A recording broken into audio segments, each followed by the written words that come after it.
Bienvenidos todos, aquí nos vamos sumando. Hoy voy a hablar de 3 pecados de la iglesia pop. Así que va a ser un tema súper interesante. El tema tiene que ver con la iglesia que estamos encontrando y la iglesia que deseamos y sobre todo con la iglesia que Dios desea. Dios ama a la iglesia mucho más de lo que nosotros podemos entender o interpretar. Y por eso siempre nos toca como hijos suyos sintonizarnos con su voluntad para agilizar lo que el Espíritu Santo quiere hacer en medio nuestro. Y por eso quiero hablar de 3 pecados de la iglesia contemporánea que han salido a la luz, quizás más que nunca, con esta circunstancia que estamos viviendo. Algunos vi por ahí, me preguntaban de esto de pop, ¿qué quiero decir con eso? ¿Y a quién me refiero? Bueno, me refiero a la iglesia popular. Pop es una abreviatura de popular. Y obviamente cuando uno habla de la iglesia popular, tiene que reconocer que en distintos países hay distintas iglesias que son populares y que para distintos estratos sociales hay distintos tipos de iglesias que son populares. Yo estoy hablando de la iglesia en Hispanoamérica. Y otra vez aclaro que le hablo al liderazgo por convicción, por pasión y además por llamado. Algunos me han conocido a través de los años como alguien que le habla a los jóvenes, pero la verdad práctica es que yo entreno líderes. Es una excepción cuando le hablo a jóvenes. Yo usualmente doy conferencias para pastores y líderes acerca del trabajo con las nuevas generaciones. Estudio a los jóvenes, a los adolescentes, a los niños. He estudiado neurociencia, teología, misiología para servir a la iglesia y porque entiendo que hay que sembrar en el terreno más fértil, que son las nuevas generaciones. O sea, trabajar en el ser humano antes de que defina su identidad, de que tome las decisiones más condicionantes de la vida. Eso es lo que creo, eso es lo que hace E625, que es nuestro ministerio, y ese es mi foco. Así que yo le hablo al liderazgo de la iglesia, sobre todo respecto al trabajo con nuevas generaciones. Y hago esta aclaración de entrada, porque probablemente quienes están mirando este live no son pastores y líderes, y espero que entiendan que yo le estoy hablando al liderazgo. Yo no estoy hablando acerca de una iglesia que está allí lejos y tirando piedras desde afuera. Yo estoy hablando de la iglesia que amo, de la iglesia de la que soy parte y de la iglesia que entre todos, los líderes sobre todo, debemos trabajar y edificar. Bueno, muy bien, ahí les va. 3 pecados de la iglesia contemporánea, de la iglesia pop, de la iglesia popular. Ahí les va el primero, ustedes ya lo saben. El primero es el templismo. A mí me dio risa y gracia y me animó ver que algunos en esta circunstancia es como que redescubrieron que la iglesia no es un templo. Y de hecho los primeros días de cuarentena algunos estaban posteando por ahí como un gran descubrimiento, que la iglesia no es un templo. De hecho algunos decían, la iglesia no es solamente un templo. Y me gustó que el equipo de E625 corrigió esa frase que estaba dando vueltas por ahí, porque la verdad es que nunca fue un templo. En tu Biblia, en la Biblia que todos tenemos, sea la traducción que quieras, dice el apóstol Pablo que Dios no habita en templos hechos de manos de hombres. Así que llegó la hora de tener bien, pero bien claro. Dios a veces está en los templos, pero siempre está en la iglesia. Repito esa idea. Dios siempre, no siempre está en los templos, pero siempre está en la iglesia. La iglesia es una comunidad, una familia a la cual pertenecer y no un lugar al que ir. Tristemente, la iglesia contemporánea popular del último siglo practicó este pecado del templismo, es decir, concebir la vida cristiana exclusivamente como algo que sucede en un templo el fin de semana. Yo he hablado con muchos pastores estos días y es increíble notar cómo algunos de los que postearon esa frase, la iglesia no es un templo, están luchando con esta idea, porque no pueden concebir lo que hacen sin el templo. De hecho, algunas congregaciones van a estar en serios problemas en las próximas semanas, porque en los últimos años gastaron tanto dinero en edificar templos, que ahora que no se pueden usar, el templo pasa a ser un pasivo, una deuda, algo que gasta dinero sin que lo podamos usar. Y no digo esto porque creo que los templos están mal. Los templos son una herramienta que debemos utilizar para beneficio de las personas. El gran pecado es cuando usamos a las personas para beneficio del templo. Cuando la gente, que son el único material eterno que portamos en la iglesia, vive en función de un templo, estamos en serios problemas. Ese es un pecado del que nos debemos arrepentir. Y obviamente este es un live que quiero que sea corto, así que no puedo hacer demasiada historicidad bíblica, pero te apunto. Cuando vamos al Antiguo Testamento, te encuentras en el libro de Samuel y en el libro de Crónicas que el templo no fue idea de Dios. La idea de Dios fue el tabernáculo. ¿Y cuál es la diferencia entre un tabernáculo y un templo? El tabernáculo era una tienda que seguía a la nube de fuego en las noches, a la nube de día. Seguía la presencia de Dios. El templo fue una idea de David. Y Dios se lo concedió a su hijo Salomón, por amor. Porque obviamente el templo no tiene nada de malo. Sin embargo, uno de los peligros del templo es creer que ahí mora, ahí habita, ahí está quieta la presencia de Dios. Y Jesús en el Nuevo Testamento se encargó de terminar de evaporar la idea. ¿Cuándo? En el momento que rasga el velo del lugar santísimo. Por si no quedaba claro todavía, dijo, basta, no hay lugar santísimo. Ahora el Espíritu Santo lo que va a lograr es que el lugar santísimo esté en nosotros, con nosotros. Tenemos pleno acceso a la presencia de Dios a través del sacrificio de Cristo. Hemos sido redimidos y la sangre paga el precio para que seamos parte de esta comunidad, la familia de Dios, la iglesia. Un cuerpo al cual pertenecer, no un lugar a donde ir. Así que si te cuesta concebir tu cristianismo sin el templo, llegó la hora de reaprender cómo disfrutar tu cristianismo sin el templo. Y para los líderes y pastores, si no podemos concebir nuestra misión sin los templos, ahora tenemos la oportunidad de redescubrir nuestra misión, nuestra naturaleza y nuestra esencia. El templo es una herramienta y es una herramienta que debe funcionar a favor de la misión. Y la misión tiene que ver con la redención de las personas. Así que llegó la hora de vengamos del estilo de iglesia que vengamos, que nos arrepintamos de este pecado, que revisemos el templismo. Y aclaro algo más. Digo esto de los estilos de iglesia porque algunos interpretaron por ahí que yo iba a hablar en contra de las iglesias más modernas, como que son las iglesias pop. Cuidado, yo a veces me entristezco porque noto que la renovación que ha vivido la iglesia en los últimos años es solamente estética. Hasta los años 80 nos vestíamos de traje, leíamos una Biblia de cuero negro y usábamos saco y corbata los varones. En los 90, en la primera década, algunos se soltaron de esas costumbres, empezaron a cantar canciones románticas contemporáneas con nuestros buenos amigos Marcos Witt, Danilo Montero, creamos canciones propias en español y en la última década mutamos a volver a cantar canciones en inglés, pero de rock, y cambiamos luego la estética. Antes nos vestíamos de traje, luego sacamos la corbata y ahora parece que la onda es usar jeans rotos. ¿Tiene algo de malo usar jeans rotos? No. Es igual de poco relevante que el traje o la camisa y los pantalones caqui. Esas son modas. Renovar la estética de la iglesia está bien, renovar la música, los estilos musicales es natural. Pero lo más importante es volver a la esencia de la iglesia. Redescubrir la belleza y la naturaleza del diseño de Dios para la iglesia. O sea, lo digo un poquito más complicado, una eclesiología bíblica. Eso es lo que debemos recuperar. Así que, primer pecado, el templismo. Miro ahora comentarios y veo acá preguntas, a ver si hago alguna aclaración. Me dicen varios, déjalo guardado. Sí, lo voy a dejar guardado. ¿Cuál es tu libro favorito de esa biblioteca? Muchos para distintas circunstancias y distintos temas. Los que tienen un solo libro favorito suele ser que no leen demasiado. ¿Sí? Hay libros para todos los temas y para circunstancias distintas de la vida. Así que no tengo uno solo, tengo muchos. Este live lo voy a guardar por unas horas porque quiero que sean en vivo. ¿Crees que nuestro silencio ha sido pecado gravísimo como iglesia? Bueno, si no decimos lo que Dios quiere que digamos, siempre estamos en pecado, porque tenemos que estar sintonizados con la voluntad de Dios.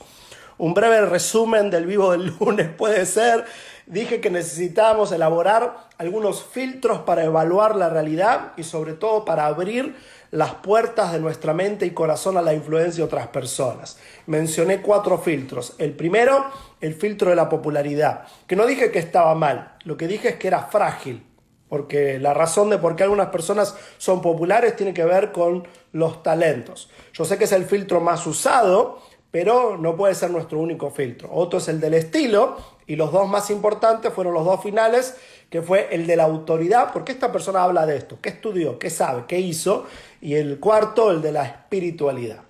Vamos bien, ahí va el segundo pecado. El número 1, el templismo. El número 2, el microfonismo. Yo no sé si te has dado cuenta, pero ahora estamos en crisis también con esto que estamos viviendo, porque no sabemos cómo encontrarle el rollo a predicar, al discurso. Y conviene entonces recordar que la misión dada por Jesús a la iglesia no fue vayan por el mundo y compartan discursos religiosos, monólogos o sermones y predicaciones. Lo que dijo es que teníamos que hacer discípulos. ¿Y eso se puede facilitar con un micrófono? Sí, pero no es algo que se hace exclusivamente con un micrófono. Creo que uno de los grandes defectos de la iglesia de las últimas décadas es que todo lo tratamos de arreglar con discursos, con un micrófono en la mano. De hecho, me he dado cuenta que hay algunos predicadores por ahí que ahora están en crisis porque como no pueden utilizar todos sus efectos especiales para la comunicación, al mirar una pantallita en un teléfono, entonces ya no saben cómo comunicarse. Eso quizás desnuda que el púlpito y el escenario tiene ciertas facetas de la comunicación que en otros ámbitos no funcionan, como este, que es más conversacional. Por eso es tan vital e importante volver a la esencia del llamado de Jesús para la iglesia. La tarea, la gran comisión, está en Mateo capítulo 28, es vayan por el mundo y hagan discípulos. No dijo reuniones y menos que menos dijo discursos. De hecho, mira el ejemplo de Jesús. 3 años de ministerio, el mejor maestro de todos y le conocemos un solo discurso. Claro, luego en el libro de los Hechos tenemos otros discursos. Yo no estoy diciendo que los discursos están mal, pero cuidado cuando dependemos exclusivamente del artilugio del monólogo.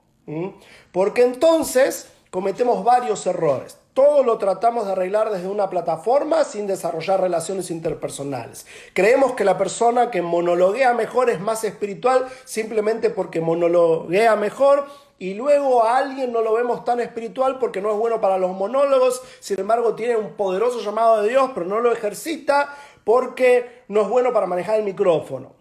En otros casos, si alguien afina con un micrófono en la mano cuando canta, asumimos que es espiritual porque grabó un disco con una linda canción y luego es más popular y volviendo al tema anterior, le damos lugar de autoridad espiritual simplemente porque cantó una linda canción.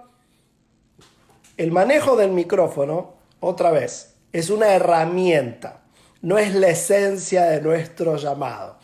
Cuando todo lo que hacemos depende casi exclusivamente de manejar bien un micrófono, otra vez tenemos algo para redescubrir. Así que las iglesias más conservadoras, las más contemporáneas, las más grandes, las más pequeñas, las más populares, las menos populares, las de skinny jeans y las de traje, todas debemos revisar esto.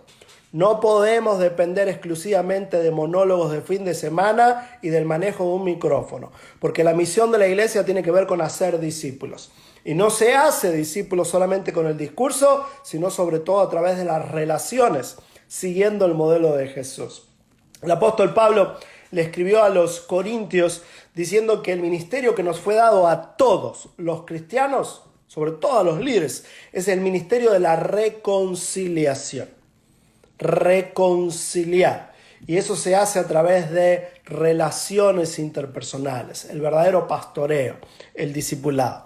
En estos días estoy escribiendo un libro que se va a llamar Proyecto Discipulado, porque justamente quiero ayudarnos a establecer mejores procesos de acompañamiento espiritual.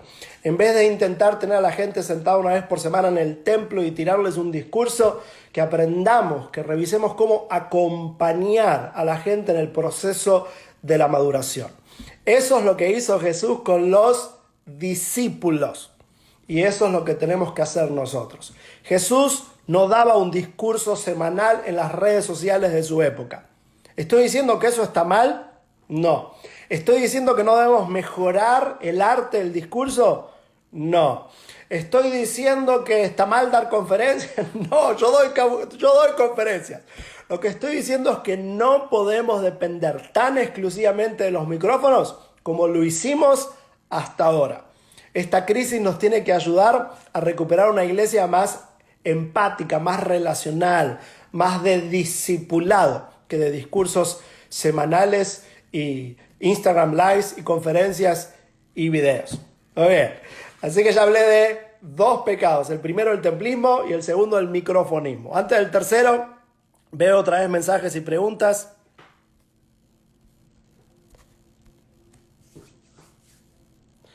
¿Por qué crees que en la iglesia estamos en pelea con las ofrendas en este tiempo? Quizás porque lo que aprendimos fue a atraer asistentes en vez de trabajar en el discipulado. No es mi tema hoy, de hecho pronto voy a dar un curso en el Instituto de ESES 25, que por favor conozca el Instituto de ESES 25 porque es un programa espectacular y voy a hablar de cómo las iglesias que más están sufriendo en este tiempo son las que tienen una desproporción entre asistentes y discípulos. Porque hay iglesias que pueden tener miles de asistentes y muy poquitos discípulos. E iglesias que quizás, les doy un ejemplo táctico. Yo puedo tener 100 personas sentadas el domingo y 90 son discípulos y 10 son asistentes. Y en otra congregación tener 1000, pero 900 son asistentes y solo 100 son discípulos. En realidad la iglesia grande tiene 10 discípulos más que la de 100. Y por eso hay iglesias pequeñas que no están luchando tanto con la ofrenda o con los ingresos que algunas grandes. Porque no es solo una cuestión de números. Somos muy ingenuos a la hora de evaluar el crecimiento de la iglesia. Creemos que todo se trata de gente sentada en el templo el fin de semana escuchando el sermón. Y no. Los discípulos son los que entienden el compromiso con la congregación y entonces no tienen problema en ofrendar. De hecho, mi iglesia aquí en Dallas nunca pide ofrenda porque la gente lo hace sola. No hace falta estar amenazando. Se enseña a través del discipulado. Traducir N.T. Wright en español estaría buenísimo. Yo no hago traducciones. Cuando dirigía Editorial Vida lo hacía. Ahora ESES 25 hace recursos originales para el pueblo hispano por líderes hispanos. ¿Guardas este live? Hoy se va a guardar. ¿De qué manera es mejor manejar las relaciones interpersonales a los fines del discipulado? Creando procesos secuenciales, intimidad. Compartiendo vida como hacía Jesús. Y algo muy importante en el arte del discipulado es el arte de la pregunta, aprender a hacer preguntas para ayudar a la gente a pensar, en vez de decirle lo que tienen que pensar, ayudarles a descubrir la verdad de Dios. Muy bien, ahí va. Tercer pecado. ¿Cómo voy de tiempo? Estoy en 20 minutos, me quedan 10. Número 1, el templismo. Segundo pecado que debemos dejar atrás, el microfonismo. Y este les va a sonar fuerte a algunos. Aquí va el tercero, el pastorcismo. De alguna manera heredamos una misiología del siglo pasado que nos enseñó que la tarea espiritual de la iglesia, el que tiene que ser espiritual, el que tiene que enseñar, el que tiene que hacer todo es el pastor. Y obviamente en esta nueva circunstancia que estamos viviendo, se puso en evidencia que el pastor no lo puede hacer todo. El pastor puede hacer otro video, claro que sí, pero si no hay conexiones en el liderazgo de la iglesia y los discípulos, otro video no es lo que la gente está buscando. Hay millones de videos, hay millones de lives, hay un montón de gente que hace videos y hace lives porque quieren hacer videos y quieren hacer lives y no porque necesariamente tienen algo para aportar. Y por eso es que la gente se termina cansando. Lo que mantiene a la gente congregada, unida y en relación es justamente el interés pastoral, el interés personal. Y ahí es que nos toca recuperar una doctrina bíblica clásica, y de hecho aquí les va. Esta es una de las principales doctrinas que diferencia al evangelicalismo, al cristianismo clásico, que al catolicismo. ¿Sabes cómo se llama esa doctrina? No tiene que ver con María, ni tiene que ver con las imágenes. Se llama el sacerdocio universal de los creyentes. Para la Iglesia Católica clásica hay un clero y está el pueblo, están los laicos. El clero es la Iglesia y los laicos se benefician de la Iglesia. Pero esa no es una doctrina bíblica. La doctrina bíblica, el sacerdocio universal de los creyentes, lo que nos dice es que todos somos iguales ante Dios, todos tenemos acceso al Espíritu Santo, todos podemos discernir lo que revela la Sagrada Escritura y todos podemos tener una relación personal con Jesús sin intermediarios. Entonces el pastor no es un intermediario. El pastor, los líderes, estamos para cuidar. Y de hecho Pablo dice lo siguiente en Efesios 4:12. Equipar a los santos para la obra del ministerio. Cuando damos a entender que el ministerio lo tenemos los pastores y los líderes y los predicadores, lastimamos a la iglesia. Porque el ministerio lo tienen todos los cristianos. Cuando un cristiano es taxista, manejar el taxi es su ministerio. Cuando un cristiano es médico, ser médico es su ministerio. Cuando un cristiano es comerciante, ser comerciante es su ministerio. Todos los cristianos estamos llamados al ministerio. Y los pastores y los líderes estamos para equipar a los cristianos a discernir mejor la voz de Dios en sus vidas. No para que aprendan dependencia espiritual y solamente la aprendan de nosotros. Nosotros no somos intermediarios. Nosotros somos facilitadores. Somos puentes. Por eso llegó la hora de volver a democratizar el liderazgo cristiano. Esto no es algo que digo en contra de los pastores, al contrario, lo digo a favor de los pastores. ¿Por qué? Porque los pastores necesitamos ayuda, porque los líderes necesitamos más líderes, porque la iglesia es fuerte no cuando una sola persona se destaca, sino cuando todos sus miembros están obedeciendo a su llamado. De hecho, digo algo que para algunos va a ser antipático, pero aquí les va. Cuando una iglesia depende exclusivamente de la habilidad de una persona, aunque tenga mucha gente en el templo el fin de semana, esa congregación es frágil, porque se cae esa persona y se cae todo. Por eso a mí a veces me preocupa cuando veo conferencias de liderazgo y viene un pastor de una iglesia grande y otros quieren aprender de ese pastor como que tiene algo para enseñar y en realidad su iglesia es grande solamente porque él o ella tiene una habilidad que es la de el enunciado, la elocuencia. Eso es intransferible, por eso me preocupa. Porque nunca vas a poder predicar como esa persona que tiene un talento determinado que Dios le regaló para predicar. El problema es que si ese talento se esfuma, esa persona se equivoca, ese pastor se muere, no queda nada porque es lo único que hizo esa iglesia grande. Por eso lo que necesitamos compartir entre líderes y pastores son principios transferibles. Son ideas tácticas y estratégicas que pueden funcionar en distintos contextos, porque los talentos y dones no son transferibles. Los talentos tienen que ver con nuestra genética y nuestra crianza. Y los dones son regalos de Dios, no me van a venir porque alguien me los tira a mí, sino que tienen que ver con mi relación personal con el Señor. Eso es lo que dice Pablo a los Efesios, eso es lo que tenemos en el libro de Corintios, hasta está en Romanos, eso es lo que enseña el texto bíblico. Por eso es que tenemos que terminar con el pastorcismo. Una iglesia es fuerte cuando la congregación es fuerte.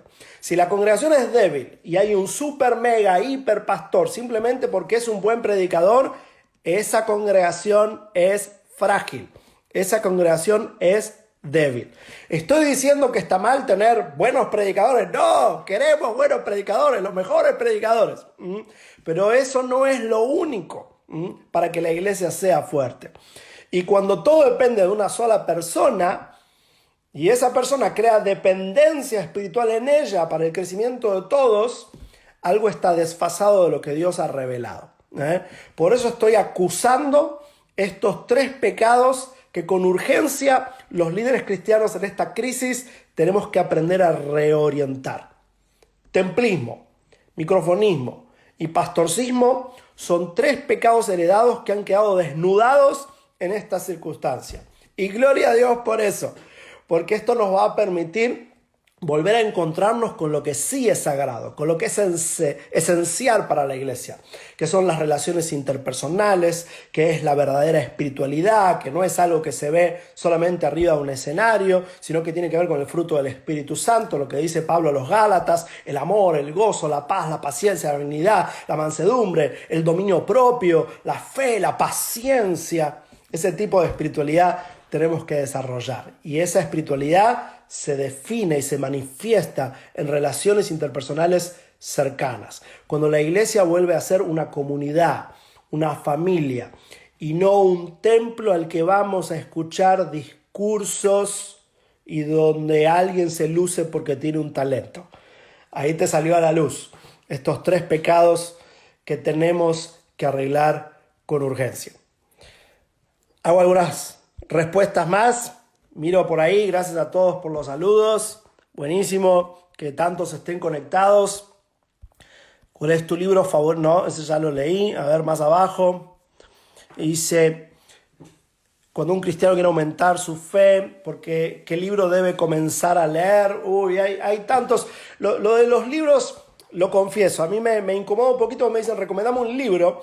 Porque si yo no te conozco, me es muy difícil hacer eso. Tiene que ver con el momento de tu vida, con tu edad, con tu circunstancia. Distintos libros sirven para distintas ocasiones. Si vas a comenzar por la Biblia, te recomiendo leer los Evangelios primero, te recomiendo leer Filipenses, te recomiendo leer Efesios. Me encanta la carta de Romanos. Yo creo que si más líderes cristianos hiciéramos un estudio serio del libro de Romanos, la iglesia sería muchísimo más sólida. Y obviamente te recomiendo el libro de Proverbios, porque parece que fue escrito para Twitter. Proverbios, ¿sí? Son todos posts cortitos, están buenísimos, te hacen pensar, te llevan a reflexionar en tu vida. Así que comenzá por ahí. Y un libro mío, obviamente recomiendo todos mis libros. Yo creo en lo que he escrito, pero aclaro, también he escrito libros para distintos públicos en distintas circunstancias. Eso quizás sea algo raro conmigo, porque la mayoría de los autores escriben como para todo público, pero yo he escrito libros para pastores, para adolescentes, para líderes juveniles, para la gente en general, algunos pocos. Yo creo que mi libro más digerible para todos es Diferente, y obviamente ahora estoy entusiasmado con Estamina, el último que hice, que conseguílo ya mismo en tu teléfono, que este es para líderes, pero tiene que ver con tu desarrollo personal, así que todos lo pueden entender. El templismo, ¿en qué momento nació o se generó en la iglesia? Bueno, en la Biblia tenemos esa circunstancia en la que David quiere hacer un templo y después vemos cómo se empiezan a crear reglas. Los fariseos tuvieron mucho que ver con cómo se sacralizó el templo, y luego saltamos a la historia más moderna y te encontrás con la iglesia católica, que ha dado a entender que ahí está la presencia de Dios, y los evangélicos heredamos un montón de cosmovisiones católicas que todavía no terminamos de corregir. Obviamente corregimos que la salvación es por la fe en Jesús, el lugar de María. Eso lo hemos corregido, pero todavía hay cosmovisiones en nosotros que tienen bastante que ver con la iglesia católica, y el templismo tiene algo que ver con eso. ¿Qué libro sobre la iglesia hispanoamericana? Bueno, libro acerca de la iglesia tienes que leer Liderazgo Generacional. Bueno, muy bien, resumo y termino. El templismo tiene que quedar atrás. El microfonismo tiene que quedar atrás. El pastorcismo tiene que quedar atrás. El templismo, ¿por qué? Porque Dios no siempre está en los templos, pero siempre está en la iglesia. La iglesia es una familia a la cual pertenecer, una comunidad que debe ser nutrida y no un lugar. Ese lugar, el templo al que solíamos llamar iglesia, no lo tenemos que llamar más iglesia, porque esa no es la iglesia. La iglesia somos nosotros. Al templo es que vamos. Segundo, microfonismo. Dejemos de depender tanto de los discursos. Los discursos están buenos, ayudan, pero más poderosas son las relaciones interpersonales, el pastoreo y el cuidado. No intentemos arreglar todo con discursos. A los cristianos nos gusta llamar a los discursos sermones, predicación o mensaje. De hecho, hace poquito tuve un conversatorio acerca de predicación pregunté qué tiene que cambiar de la predicación, alguien no me entendió, dijo no hay que cambiar nada, la predicación tiene que cambiar, lo que no tiene que cambiar es el mensaje es sagrado, pero la manera en que lo comunicamos siempre tiene que ser revisada. Y hoy tenemos la oportunidad de darnos cuenta que ese discurso de 40 minutos con un micrófono en la mano no era tan sagrado como creíamos. Y tercero, el pastorcismo. Depender exclusivamente de los dones y talentos de una o un par de personas no es suficiente para que una iglesia sea fuerte, para que una iglesia sea sana. Tenemos que equipar a los santos para la obra del ministerio. Cuanto más líderes, discípulos hay en la congregación, más fuerte es esa iglesia. Llegó la hora de discernir que no es lo mismo un templo lleno que una iglesia fuerte. Gloria a Dios cuando un templo lleno está lleno de discípulos de Jesús. Pero cuidado, porque a veces se puede atraer a la gente con un gran show, con una palabra positiva, y la gente viene porque tiene necesidad, pero no necesariamente está creciendo y asumiendo los compromisos de la cruz de Cristo. Por eso tenemos que asegurarnos que el foco está en el discipulado y que luego de eso, o utilicemos eso también para que los templos se llenen. Porque yo no estoy diciendo que eso es algo malo, ni estoy haciendo la ecuación de que si un templo es grande o hay mucha gente es porque las cosas no se están haciendo bien. No, yo creo que cuando hay cristianos sanos y sólidos hay multiplicación. Cuando crecemos en calidad, sí o sí crecemos en cantidad. El problema es cuando crecemos en cantidad sin crecer en calidad. Eso es un engaño. Ese no puede ser el estándar por el que trabajamos. Así que bueno, ahí están 3 pecados para que vos y yo trabajemos fuerte en las próximas semanas para corregir. El templismo, el microfonismo y el pastorcismo. Que el Señor te bendiga ricamente. Ánimo, ánimo en Jesús. Y sí, esta vez lo voy a dejar por ahí colgado por unas horas nada más. Y prepárense para el próximo live y compártanlo.